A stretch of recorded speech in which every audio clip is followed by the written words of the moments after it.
Good morning, good morning, good morning.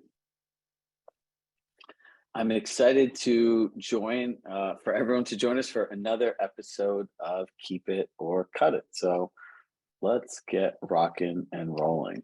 So this quote came to me literally at like 3 o'clock in the morning last night, and I woke up and I wrote it on my phone, and it was such gibberish. It actually took me probably about 15 minutes to even figure out what it was. But I was thinking of all of you. It's like confidence is what happens when courage meets preparation. To try something new and to step out of your comfort zone, you need courage. But then you actually need to prepare your craft and what you're doing. And if you do it over and over and over again, you have confidence. You have to be prepared for what's going on. Now, if you look at an agent's business, the words repetitious boredom come to mind. It's the same thing year after year after year. And the thing that amazes me most in real estate is how prepared is everybody? How prepared are you with your budget? How prepared are you with your skill set? How prepared are you to have the right conversations with your client? How prepared are you in knowing the data? How prepared are you knowing the absorption rates? See, if you are prepared with all that information and then you have the courage to draw firm boundaries, be comfortable with who you are and share that with other people, you will have serious confidence. So I want all of us to realize it takes courage to try something new. It takes courage to tell a client that they can't call us anytime they want. It takes courage to say no. And when you're prepared with the right information, facts, you will show up to every situation like you own it. You'll take the ones that you want and you'll say no to the ones that you don't want, and you'll be okay with it. Because the other thing that comes with being prepared is you know that you can always win. Right? If you show up and you're prepared to do something, you know the defined outcome that you want, and you know you can get it every time. If you're unprepared, you scramble, and that's how agents end up in the wrong situations. So those are my Zen words for the day. And I found it really nice just to start off with something to kind of program our mindset. All right, today's roadmap is really simple. It's all about keep it or cut it, right? So the goal of this session is to help you think through, do I keep an expense or do I eliminate an expense? So let me set some ground rules, and then we're going to go to our live examples. Now, I realized from our sessions yesterday, I want to really be clear in defining what success looks like in doing this. We're going to ask you a question, right? So when you start off the sharing, whoever goes first, the expense I would like to consider keeping or cut it is blank. That's all that we want to know. And, I always tell people, I don't want to cut people off. I don't want to be rude, but I also want to be mindful that there are 150 people here and that want to get as much out of this session as possible. And there's a difference between an individual question and a good group question.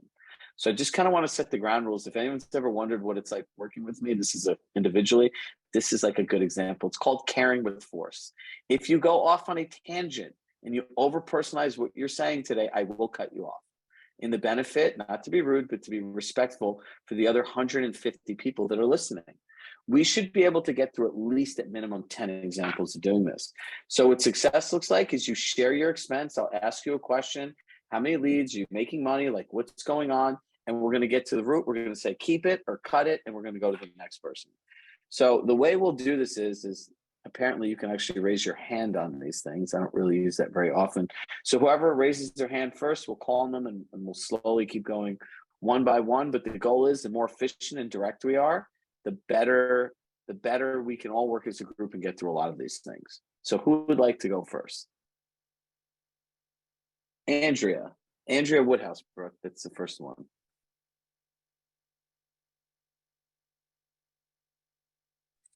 Right. We send out a magazine. It's a branded magazine. It's about $3.50 an issue. We send it to about 200 of our past clients.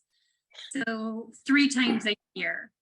But we really can't track that we're getting transactions from it. To me, it's a really nice branded magazine, glossy.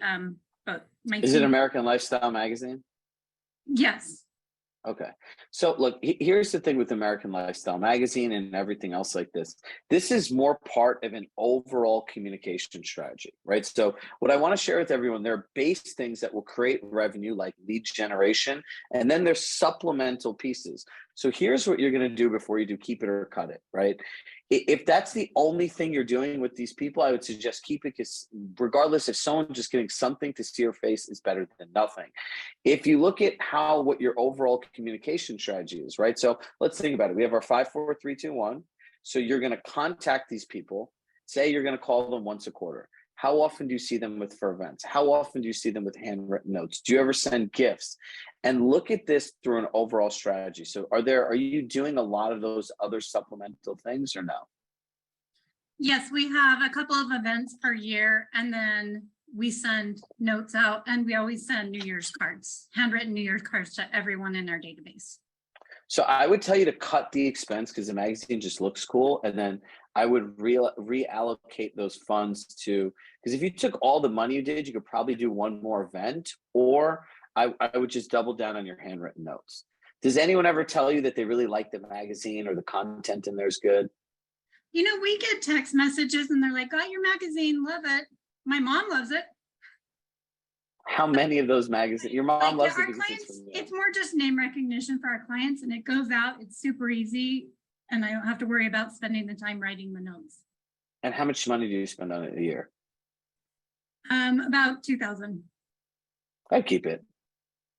Okay. If people like it, they send you pictures and everything else. And look, the question that you want to always ask yourself is, for $2,000, can you create another event? If you could create another event with supplemental sponsors, I would say that's better than people getting magazines 3 times a year. Okay, thank you so much. Thank you. All right, Brooke, call on who's next. Okay, we have Corey. And then Mary Murphy. I saw you, Mary. Go ahead, Corey. What do you got? You got to unmute yourself. There you go. Oh, wait, hold on. I screwed you up. You got to unmute yourself again. I impulsively hit the button. All right, I was trying. I know how to do it. I'm still torn on postcards. They're a huge expense. They're $200 to $300 per postcard. The just listed, just sold. Yet everyone thinks I should continue doing them. I think you should continue doing them because you have name recognition. So Corey's business is very geographic centric in one area. It was previously her father's business. So for you, with all these other companies like that are doing stuff, it's really good that people see that the transaction volume is still there, because one of the challenges that people have with traditional businesses is that they're traditional businesses, right? You have a high family recognition in the community. And instead of writing the words just listed, just sold, I would challenge you to innovate in the same way of communicating the message so it looks different than everyone else's. So I would suggest, do you know how you live in the community and you get everyone else's just listed, just sold?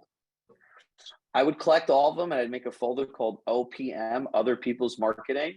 Then I would sit down with your marketing advisor, lay them all the competitors one out on a piece of paper, on a big table, and then figure out how can I share my messaging differently. Just changing the words, the taglines, the way you share the stories of these things happening will make a difference, and it'll make your piece stand out. And I think it is very good because you are geographic centric. So keep it. Just stick to the area that they, around the just listed, just sold house. Yeah, because a lot of, if you look at your sales, probably, I would have to guess 80 to 90% of them are in those communities. One town. But it only goes to 200 houses in the town, of 10,000. Exactly. So I would keep doing it. It's not, but you got to remember, so when you guys are as business owners realizing this is one of the perfect example of someone's decision-making matrix.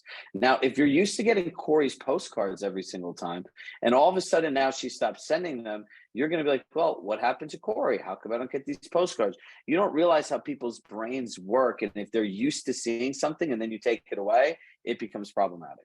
So let's just reinvent what you're doing and make it more effectively. Make it more effective. Call on Mary Murphy next.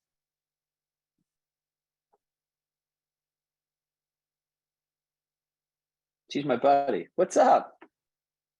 You got to unmute yourself. Oh, wait. Oh, it won't let you. Okay, try now. Got it. Got it. Good morning from California. Chirag, I think you're incredible.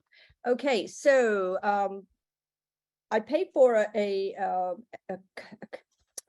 it's called Identified, and it basically tracks high net worth individuals and gives you contact information on them. It's $99 a month and $1,188 a year. And I can't say I've gotten business out of it, but it's kind of like a high level, I don't know, white pages or yellow pages. So here's my question of it. My first question is this: what is the purpose in your business for this program specifically? So I know who I'm talking with and whether they can afford what they're saying they can afford. And also it makes connections to the other people I know, high net worth. We're in a very high net worth area here. And do you use this program? How often do you log into it? I would say at least 8, 9, 10 times a month.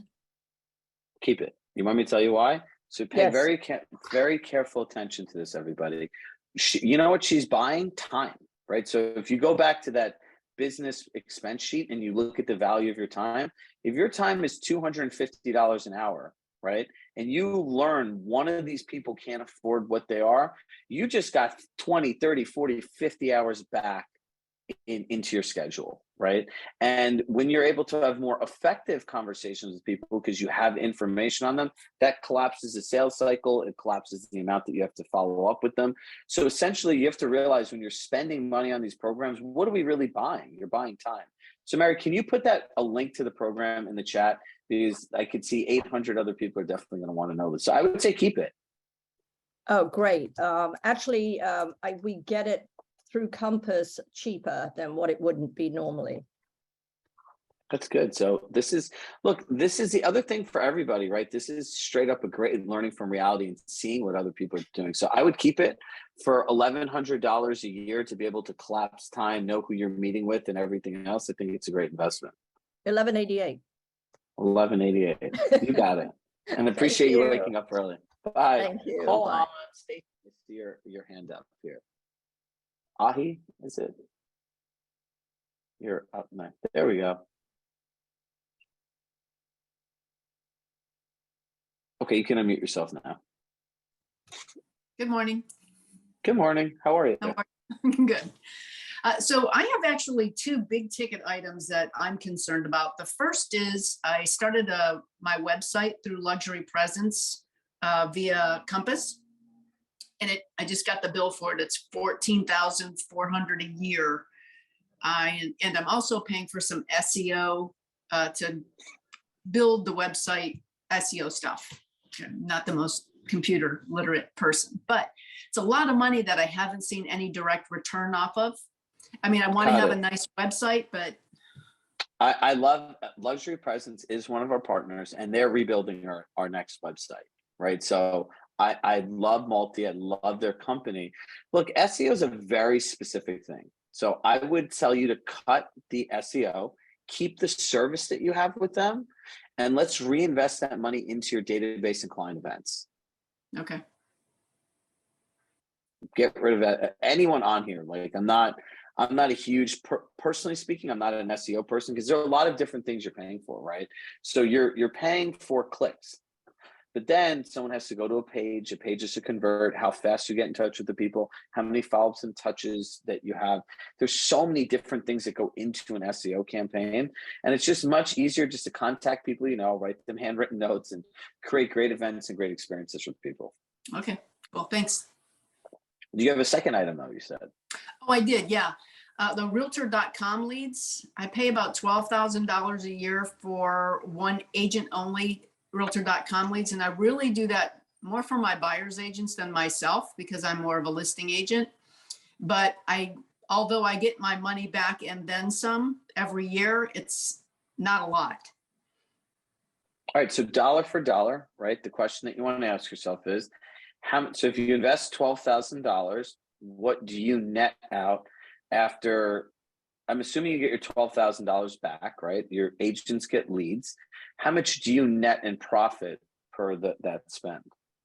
Yeah, that's a number I haven't figured out yet.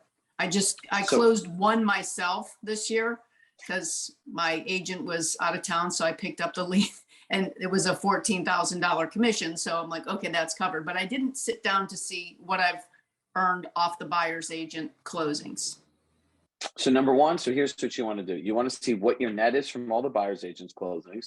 Number two, you want to see, since the leads are directly going to them, how many they answer, what's their conversion, what are they doing with the leads?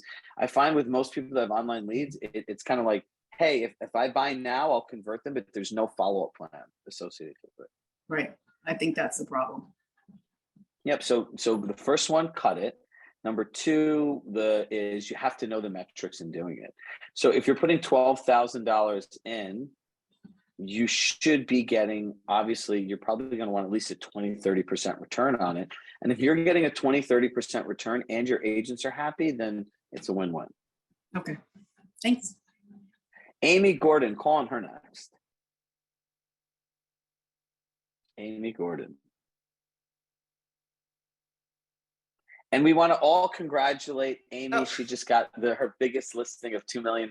So I just wanted to congratulate you. And that was an awesome message that you sent us. So thank you. Oh, thank you. I wanted to thank you guys. That's the only reason I sent it. I didn't need accolades or anything and like attention, but I was going to raise my hand. I have What's your question? An interesting question, and it may be too personal, so I don't know. You can cut me off. It's okay.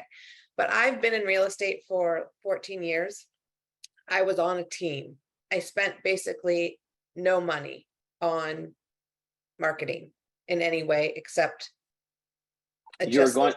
I'll make a deal with you. Email me this question privately, and I'll be happy to answer it for you. Okay. Well, that's fine. It might apply to the question. All right. So what is the question? The question is, if you were starting, there may be new agents on here. Where would you spend your money? Where would you cut and where would you spend? If I was a brand new agent, what would I do? Okay. I mean, I'm not a brand new agent, but if that's the most general, I can ask it. I love this. So what I would do is I would start building relationships, right? And I would think momentum and multipliers. Who are the people that I can look at my database strategically with and build closer relationships, right? So the biggest thing as a new agent is most people that were new agents came from another career, right? So I keep going back to this thing called neuroassociation, how your brain associates one thing to another. It's why people that are teachers or leave another field have such a hard time, because the way that our brain works is it associates people with how they're used to recognizing them, right? So if I see you at the gym at 6 o'clock in the morning, you could be the best realtor in the whole world, but I know you as my friend from the gym, right? And eventually I'll realize that you do real estate, but it depends on how you speak with me. So as a new agent, number one, you need to craft out a narrative. So I would craft out a 30, 60, 90-day narrative where at the end it all funneled to an event, right? So if I was also a new agent, I 100% would join a team, and I would piggyback off of their success and their brand and what's already built. So as a new agent, you need to get in front of people and have conversations. So I would join as many networking groups. I'd start my own meetup groups.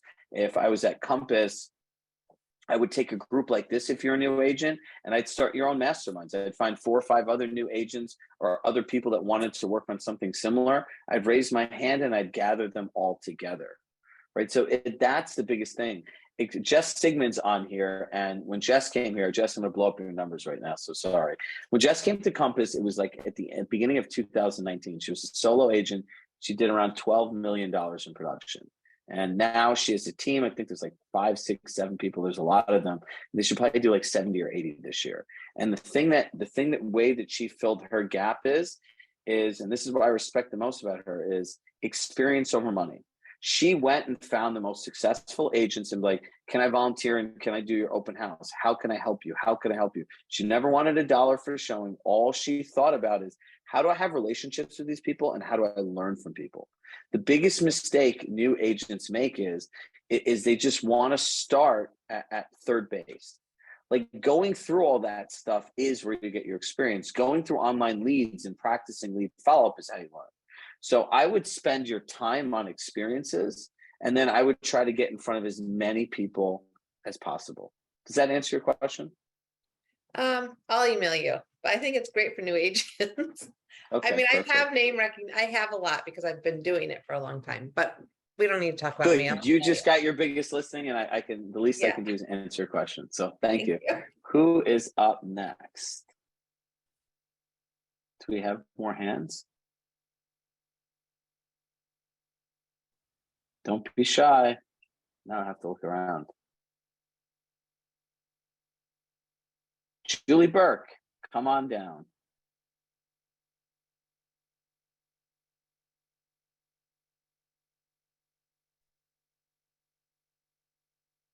I can hear you now. Oh, wait, there you go. There I am. There I am. Okay. Is that a So- real background? Yes, it's my Oh, house. that's beautiful. Thank you. I actually moved to a very small condo. But this covered deck makes it feel much more expansive, like 6 months a year. Anyway, thank you. I have a question about, and this I think is very general, about measuring ROI. So everybody's business is different, right? My business is very small number of transactions, relatively speaking, over the course of a year. I deal with people my age and older who still do archaic things like read print. So for me, I'll spend a lot of money putting like an ad in Architectural Digest. Can I really measure? Am I getting a lot of call-ins to view those properties? No, half the time they're already sold because it doesn't print for 3 months. But do I get my peers who actually still get Architectural Digest at their homes and read it, calling me and texting me, and wow, that looks so cool. It's like they don't even realize that all I did is pay for an ad. It somehow validates me by seeing me in there. But I can't say that I can measure the return on that. There's a lot of things like that I feel like we can't measure the returns on. It's not, so the difference in doing this, right, is number one, understanding what your overall strategy is, right? Right, and that's just branding. Exactly. So branding is not going to give you a dollar for dollar return, because in essence, there's a difference between marketing and branding and lead generation, right? Lead generation, you are literally looking for a dollar for dollar metric, like the person before when we were talking about realtor.com. When you're talking about branding, I'm going to look at my client. I would draw a little circle with my client, put a little happy face in, and I'd say, okay, where they go? Like, what is their world like?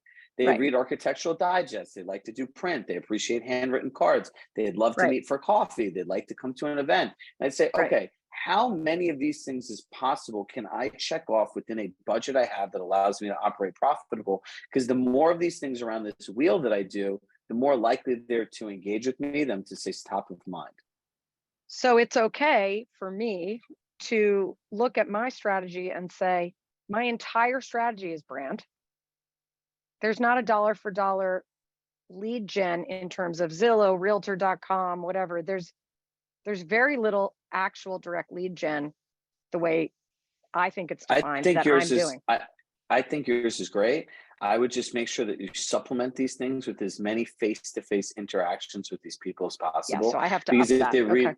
If they read print and everything else like that and they're messaging you, I guarantee you, if you call them for a cup of coffee, they'd be 100 times happier, right?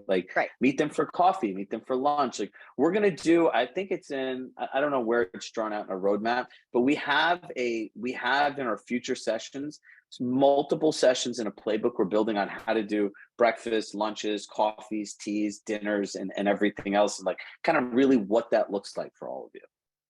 Okay, thank you. Yep. So, all right, we have one more, and then, so here's what we're doing. Part of our experience is part of your experience is making sure that we give you the right content and the right stuff. And we're always trying new things, right? It's not a matter of just staying the same. So my team is going to pop up a survey right now. And if you guys could it's anonymous, so you can just answer it. We want to make sure that these live Q&A sessions, we want to know what you ultimately think about it. So everyone just take a moment quickly and just put their answer in. And we want to see how helpful this ultimately is, because look, if you hate the sessions, we're never going to do them again. If you love the sessions, then we'll consider doing them again, right? And this is kind of just a fun way to see how valuable, and based on the overall segment of people here, what you all think.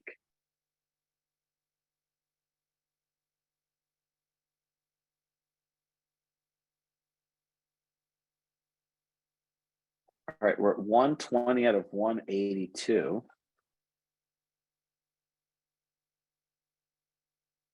So the question is do you enjoy this kind of live Q&A style versus a general session where we just go through the framework and everything else? All right, we'll leave this open for like literally 30 more seconds. We got 136 out of 174. Can we get any more? 138.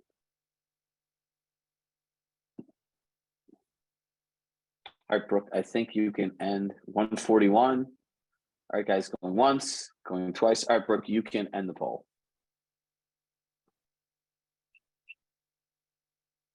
Do we want to share the results? So here are the results. 82% of you pretty much said this is a 4 or 5, which means that you guys all really like this. 10% of you felt it was like, 8%, 6% of you, no, 9% of you felt this really sucked. So for those 9%, I apologize. All right, stop sharing. All right, cool. Now we can go to a couple more of these. ELKE, how do I pronounce that name?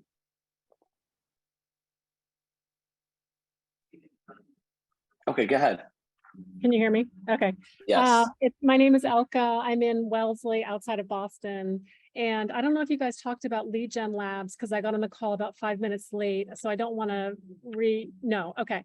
So I pay about $500 a month and it's digital advertising done through lead gen labs. I know what it is. It's geotag, like geographic specific area of marketing through digital. Yeah. It's geo-specific along with like they handcrafted this lookalike audience based on an uploaded spreadsheet of my contacts' email addresses. So it's fairly customized and I run it within the geo that I'm in. And I get a ton of comments about it. Like everybody sees me and their kids see me and but you haven't got a direct lead out of it, correct? No direct lead, but that's fine. But that's what you're paying for. You see how much are you spending on it? $500 a month. Keep it. Keep it? Okay. Yeah. So here's what you want to pay attention to. Now, when these people are all seeing you and writing, that's the area, that's an area to double down. Like if people are seeing you and they're doing things and it's like a very family centric area, go buy an ice cream truck and partner with a lender or something and go show your face and hand everyone free ice creams out. When you're doing all these different things like this, these are great supplements to what your core is, right? Your core is people you sold houses to that live in a neighborhood or a neighborhood you want to work in or that you're currently selling in. So when you're doing these things and people are seeing you, the one thing is now you're seen digitally. Then you could supplement them with handwritten notes and print pieces in their mailbox. And then you do something in person, a neighborhood event, an ice cream truck, things like that. And that puts that whole triangle together. I like that. I guess the big thing is that it's not mass marketing. It's very targeted. And that makes me feel better that I'm spending money on, if not my sphere of influence, then at least people that are similar to my sphere of influence. You're good to go. Now just double down. All right, we're gonna put we have one more, two of my favorite people, Margie and Irene. Let's get them both on together since they're teammates. Do we know how to do that, Brooke?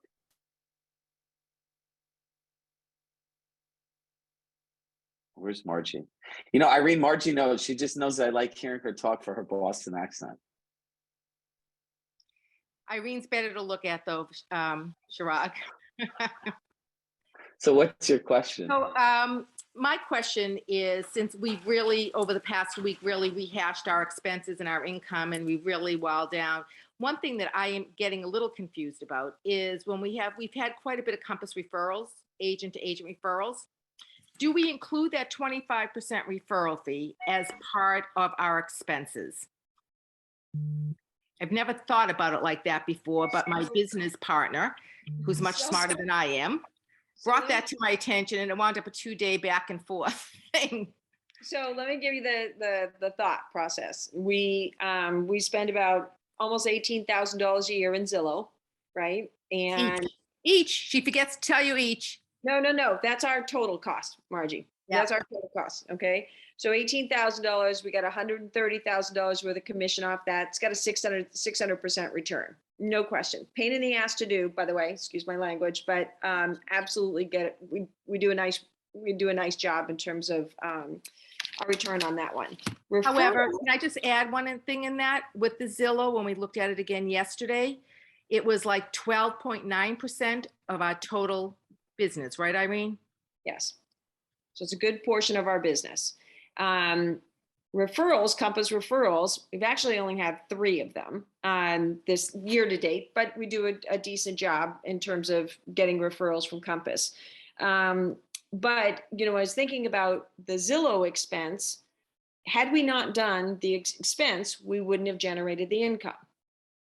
So when you look at the expense of a referral, had we not paid the 25%, right? We wouldn't have just got out of, nicety, people wouldn't have said, hey, I want to give you this client, right? So that's how I calculated the referral. And by the way, that's still a 240% return, right? In terms of calculations. So that Everyone wish they had an Irene like this with a human calculator for I'm numbers. telling you, I defer to her all the time. I wouldn't put it as an expense though. If you're doing at your budget and everything like that, I wouldn't put it as an expense. It can get confusing. And like a lot of these expenses are things that you're physically paying every month, right? So if somebody sends you a deal, you'll send me money back all the time. If there's no, like Susie says, if there's no cash outlay, let's not count it as an expense. Okay, great. All right, so that is the end. We went you have one more? Yeah, the other question is regarding postcards. So we were doing 2 a month, brand and results, right? Alternating and sending them every 2 weeks. So about $1,000 a month. And we've gone down to 1 a month. We're not generating any leads, but 1 a month. So, and we're like a little concerned that that's enough, because we were doing 2 a month. It's fun. These postcards and all these things, areas are all supplemental things that you should do to core areas, right? And versus, this is what I encourage everyone to think about postcards. You could send $1,000 in postcards every month to all these people, or you could upload your entire audience through your Compass CRM, by the way, and you could just send every person $1,000 in social media ads. So every time they log into Facebook and Instagram, they see you. And I'd ask yourself, what do you think is more effective? People are living on their cell phones, right? So it depends on who your demographic is and everything else. For anyone that wants to know how the Compass thing works, talk to your marketing advisor. They'll be able to walk you through the digital ads. But okay, I have to run into another call. But as always, with love in my heart, I love you all. I think this was an incredibly effective segment. We'll upload the chat because there seems to be tons of different places and suggestions and everything else like that. So, if based on the feedback and everything, we'll find a way to offer more of these sessions. And my learning from reality, I'll share with all of you, is we should be doing these keep it or cut it sessions probably on a monthly basis, because I think this is really helpful for people to learn. And the goal is really to get people's budgets down to something manageable that makes sense. So I'll see you guys all tomorrow. And there is an accountability prospecting session that everyone should jump into next. We'll put the link in the chat now. Bye, everybody.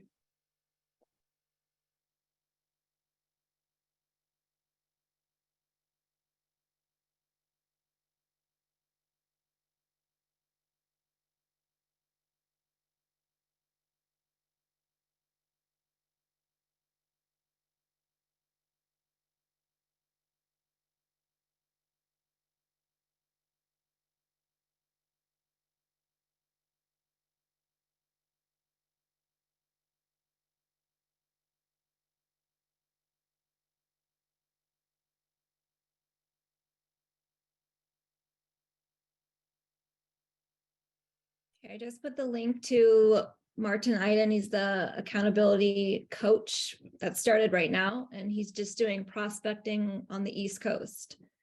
And then today at 1 p.m. Eastern, we have prospecting West Coast.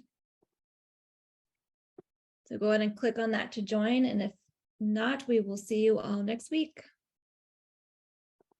All right, we've got everybody.